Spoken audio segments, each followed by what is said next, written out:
ما اینو میدونیم که تو زمان جنگ ایران و عراق افغانستانیا بودن که کمک ما کردن، تو زمان جنگ سوریه افغانستانیا بودن کمک ما کردن.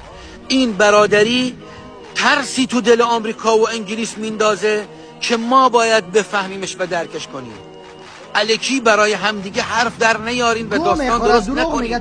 ما برادریم. مردم آزار و اذیت قرار میدن، حالی که به مشکل خورده و قرار اسرائیل باز حمله کنه. برای ما هیچ ربطی نداره، ما نه که شما برادری داریم و نه دیگه. هر روز تمسخر قرار میدین و هر روز فحاشی میکنین در سوشال میدیا و در دنیای واقعی و مردم ما رو میگیرین میزنین بازار آمدی گپ از برادری میزنین، حالی که مکانیزم ماشه فعال شده و سازمان ملل سر برای شما یک وقت داده که ایران قرار کرده خاک نابود شد، دست خایای ما آمدی و که افغانا ما برادر هستیم. نه، این برادری شما کجا بود در این چند وقتی که مردم آزار و اذیت قرار گرفتن و دیپورت که مردم رو چقدر زدن، چقدر پولایشان خوردن؟ برادریتان کجا بود؟ حالی که وقتی که مکانیزم معاشر سر شما فعال کرده، سازمان ملل اروپا و بسته دنیا سر شما خسته، حال افغانا شد برادر شما. نه، در روز بعد برادر شما میشیم و روزای خوب و خوشتان ما فقط بلد ما را فحاشی قرار بدین و بزنین و گپای زشت و رکیک بده. ای افسوس و شرم برای شما، وقتی که شما نمک نشناسا دستان بند میشه،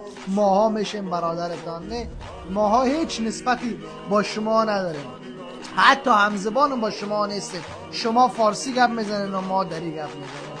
هیچ چیزتان برای ما نمیخوره. خیما نه برادر هستیم و نه دیگه.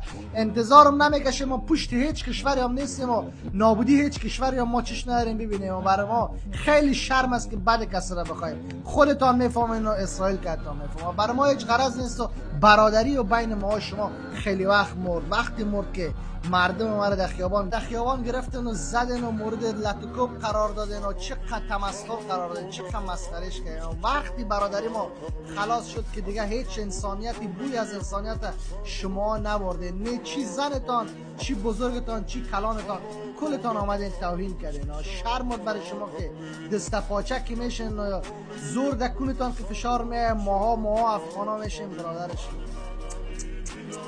هیچ نسبتی ما یک که شما نداریم.